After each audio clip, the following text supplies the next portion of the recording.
Après l'Acropole et ses routes en terre, retour à la piste et à la Formule 1. Une voiture que j'ai déjà pilotée quelques fois en essai, qui m'a bien plu, par son accélération, freinage, tenue de route, c'est fantastique. Mais mon amour des rallyes m'a fait rester dans cette discipline et je regrette de ne pas pouvoir la conduire plus souvent. Par contre, j'admire toujours autant les pilotes de F1 actuels et les anciens même, parce qu'il faut être quand même en grande condition physique pour mener des engins pareils.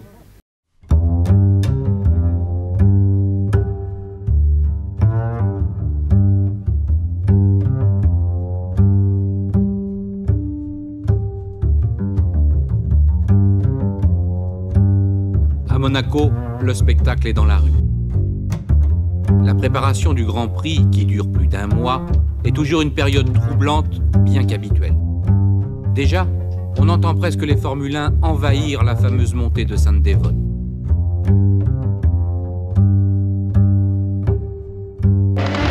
C'est par contre sur un véritable circuit, celui d'Imola en Italie, que se déroule le Grand Prix de San Marin. Ici, le cœur des tifosi ne bat que pour les Ferrari, d'autant que Michele Alboreto vient de signer un magnifique succès en Belgique. On espère alors que c'est le début d'une longue série de victoires et que Ferrari a cessé de manger son pain noir. Et c'est oublier un peu vite les McLaren et Prost qui a vite fait de reprendre les choses en main. Une fois de plus, Piquet va animer le début de course avant de casser le moteur de sa Brabham. Décidément, la fiabilité n'y est pas du côté des moteurs BMW. Piquet n'est pas le seul à casser puisque Lauda connaît le même sort alors qu'il semble vraiment avoir des ailes. Arnoux va sauver l'honneur des Ferrari en obtenant la seconde place derrière Prost, intouchable. Rien d'étonnant si Prost, à Monaco,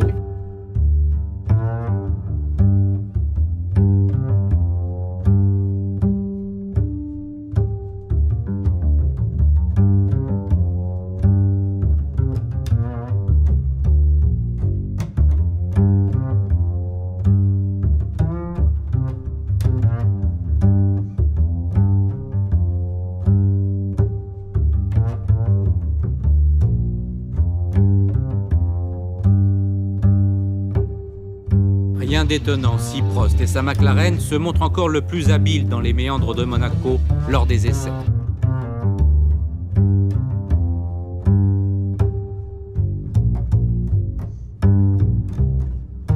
Mais qui pourra venir à bout de la suprématie des McLaren et de leur fabuleux moteur Tag Porsche?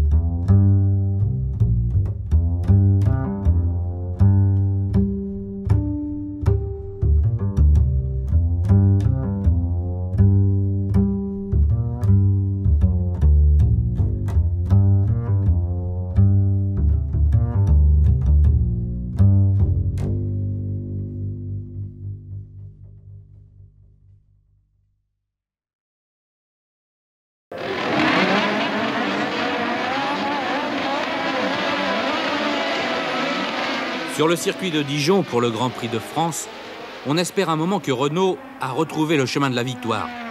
Meilleur temps des essais, Tambay, il veut s'imposer à tout prix. Tambay va jeter toute sa hargne, tout son talent dans la bagarre, bien décidé à forcer le destin. Un destin qui va arborer les couleurs blanches et rouges des McLaren. Prost d'abord, mais il s'arrête à son stand pour resserrer une roue. Lauda ensuite, il réussit, il signe son deuxième succès de la saison. Tambay conserve la deuxième place. Dans ces conditions, c'est presque une victoire.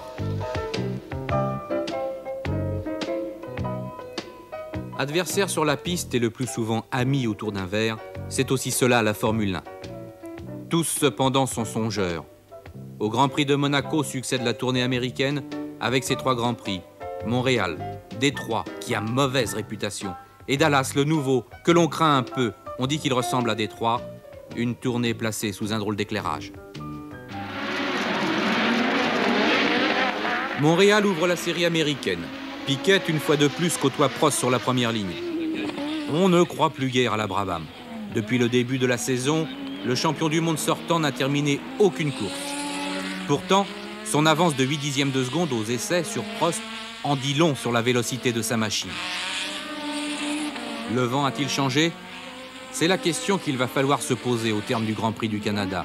Inexorablement, Piquet a filé vers la victoire et Prost, gêné par des freins défaillants, n'a pu lui donner la réplique.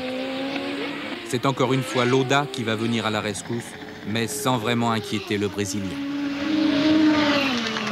Et on a raison de penser que la mauvaise période que traversait Piquet est peut-être terminée, car dès le Grand Prix de Détroit la semaine suivante, il récidive.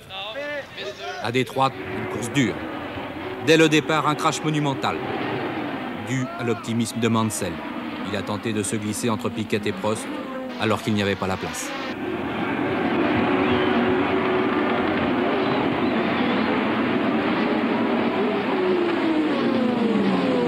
Le circuit, tracé dans la ville de Détroit, bosselé et dangereux, a été la cause de nombreux abandons. Et ce n'est pas pour rien si Warwick craque après avoir renoncé à 6 tours de la fin, alors qu'il pouvait espérer une très belle 3e place.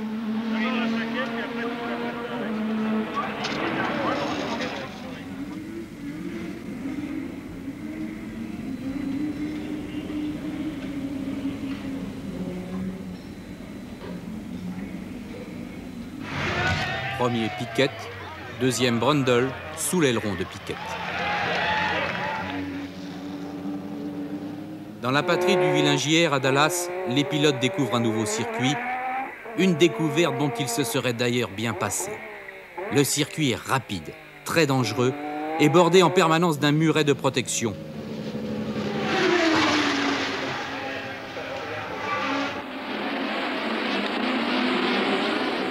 Au milieu de ce goulet, les monoplaces doivent évoluer à des vitesses atteignant parfois 250 km/h.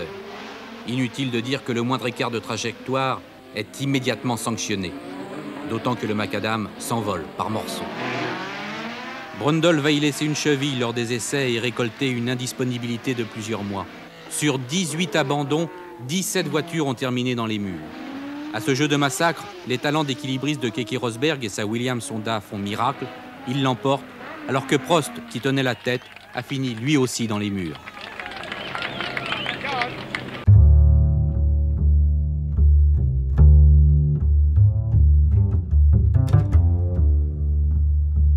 Gêné par son col, M. de Césaris, ou simplement inquiet. Il est vrai que pour le moment, rien n'a vraiment souri à l'équipe Ligier.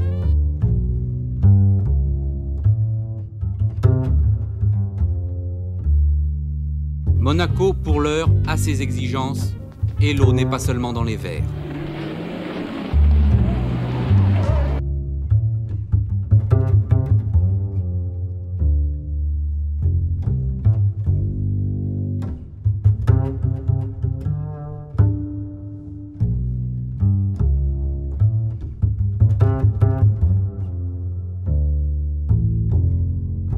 Pour tout dire, Monaco vit à l'heure du déluge, comme si le circuit n'était pas suffisamment périlleux sur sol sec.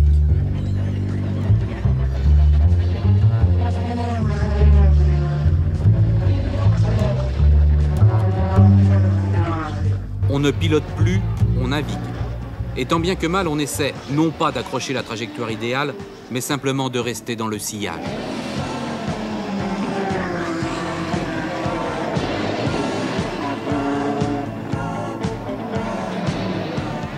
Dur, très dur ce départ. Dès le premier freinage, les deux Renault sont out, au pied de Sainte-Dévote. Dombey, qui n'a pu éviter Warwick dans le rail, souffre d'une légère fracture du péroné qui l'obligera à renoncer au Grand Prix du Canada.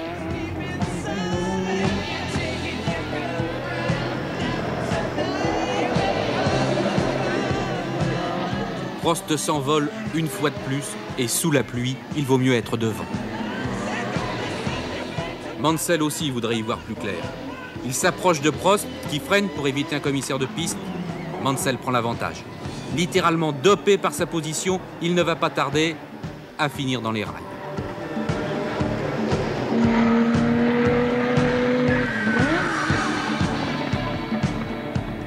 Prost récupère alors la victoire au moment où Senna, sur sa Toleman, revenait dans ses roues.